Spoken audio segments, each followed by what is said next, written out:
भक्ति गंगा में स्नान करने के लिए आप भक्तजनों के लिए शुभकामनाएं हैं। आज के जो पुण्यार्जक हैं वे बड़े भाव के साथ, बड़ी भक्ति के साथ, बड़ी चेतना के साथ, आनंद के साथ त्रिनेत्र भगवान की दीप आराधना करेंगे।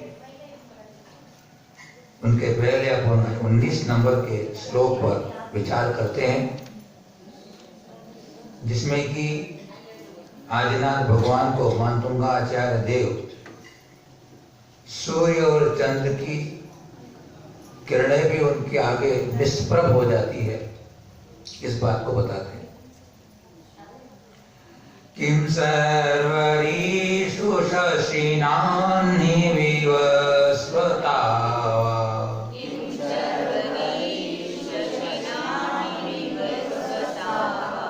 युष्मन्मुखेन्दु दलितेषु तमसु नाथ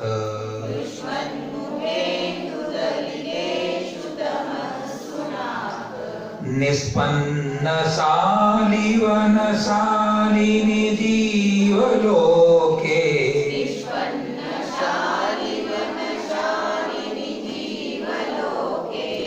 कार्यं कियत् जलधरैर्जलभारनम्रैः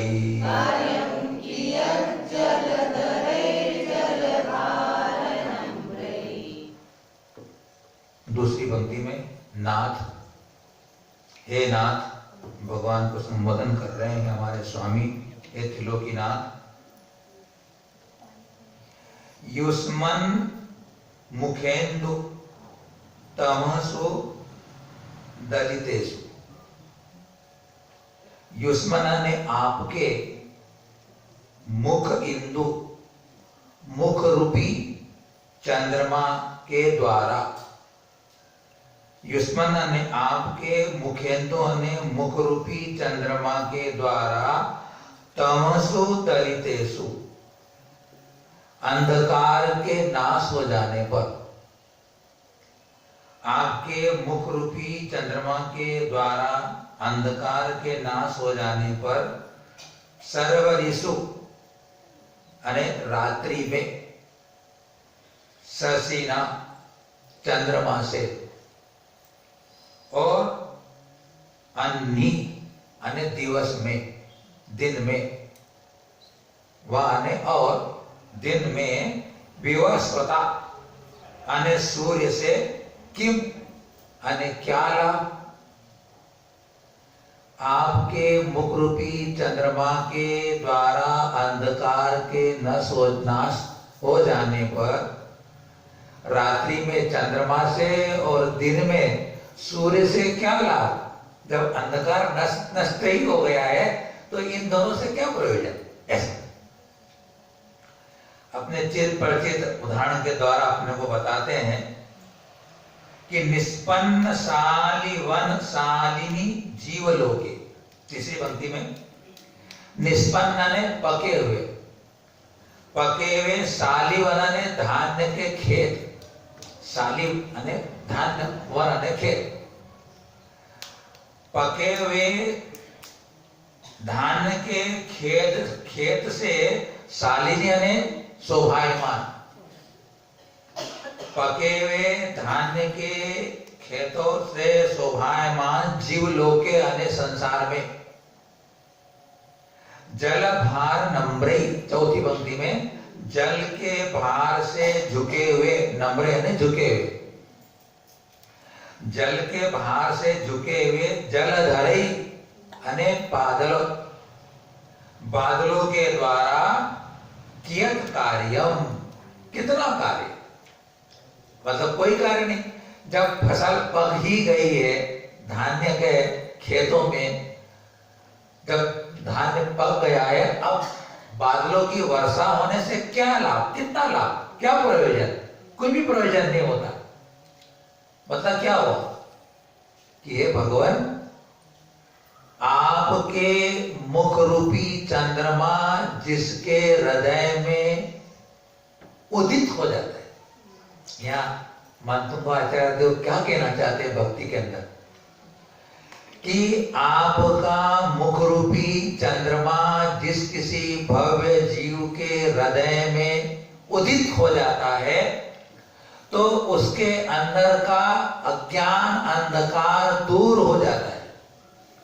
और अज्ञान अंधकार अंतरंग का दूर तो होता ही है, लेकिन आप इतने ओजस्वी तेजस्वी प्रभावान है कि बाह्य का अंधकार भी नष्ट हो जाता है।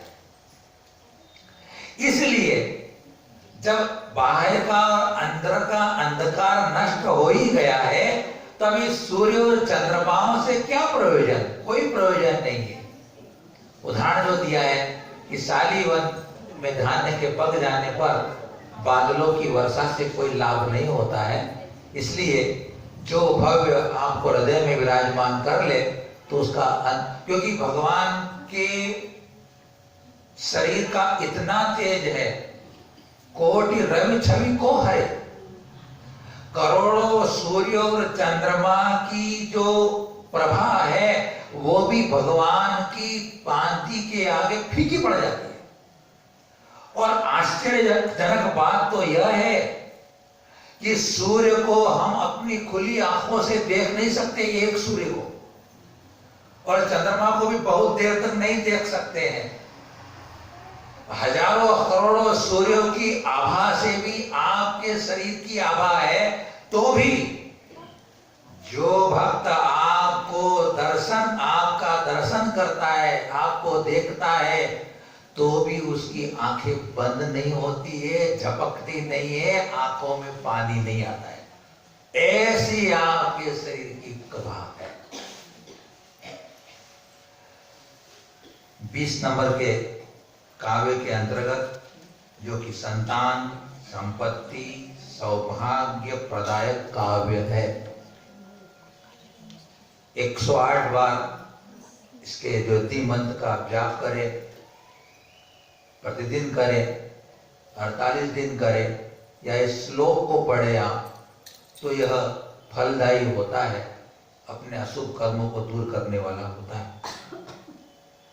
तो जिनेंद्र भगवान का जो ज्ञान है वो उत्कृष्ट ज्ञान है। ज्ञानम यथा त्वयि विभाति कृतावकाशम,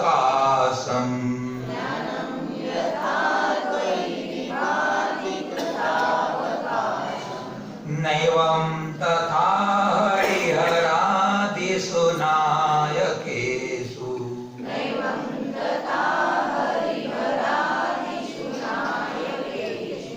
तेजस्फुरन्मणिषु याति यथा महत्त्वम्,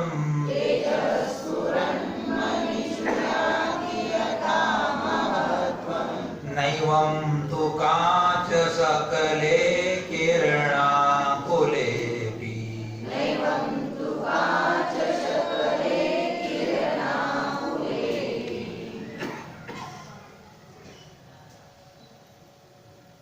कृतावकाशम, पहली पंक्ति में कृत अवकाशम अर्थात लोक और अलोक में जो स्थान प्राप्त किया हुआ है, अवकाश को प्राप्त, लोक और अलोक में जो अवकाश को प्राप्त है, यथा ऐसा ज्ञानम, लोक और अलोक को अवकाश को प्राप्त हुआ ज्ञान, यथा अने जैसे, त्वयि अने आप में, विभाति अने शोभायमान होता है। लोक और अलोक में स्थान को प्राप्त, अवकाश को प्राप्त हुआ ज्ञान, मतलब लोक अलोक में व्याप्त हुआ ज्ञान जैसा आप में शोभायमान होता है, तथा वैसा हरिहरादिषु नायकेषु न एवं, जो हरिहरादि नायक ने, जो अन्य लोग जो भगवान मानते हैं, प्रभु मानते हैं, नायक मानते हैं, हरि अने विष्णु, हर अने शंकर आदि जितने सरागी देव है, ऐसा कहते हैं।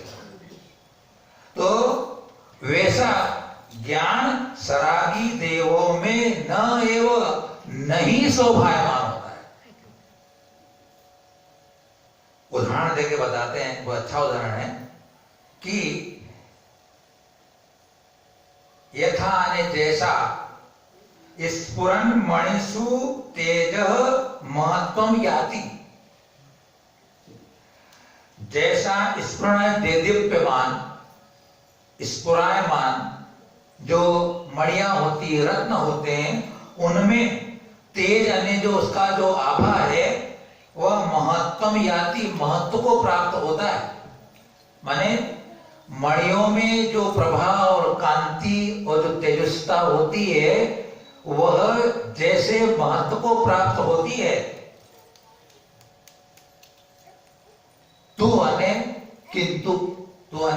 किंतु किरणाकुले भी सूर्य की किरणों से प्रकाशित कांच सकले कहते हैं टुकड़े को, कांच के टुकड़े में न एवं वैसा नहीं महत्व को प्राप्त होता है, वैसा नहीं होता है।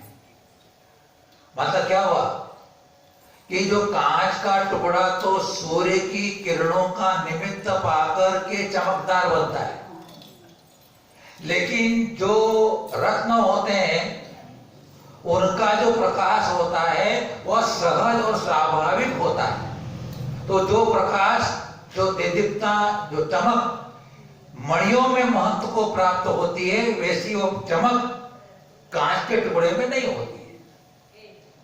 मानदुंगा आचार्य कहना चाहते हैं कि हे प्रभु, आप तो मणियों की प्रभा के समान ज्ञान वाले हो, और जो हरिहरादि जो सरागी देव हैं उनका ज्ञान तो कांच के टुकड़े की तरह है। क्यों है? क्योंकि आपका ज्ञान तो बिना इच्छा के और बिना प्रयत्न के तीन लोकों के सारे पदार्थों की सारी अवस्थाओं को एक साथ दिखला देता है, एक साथ प्रकाशित कर देता है।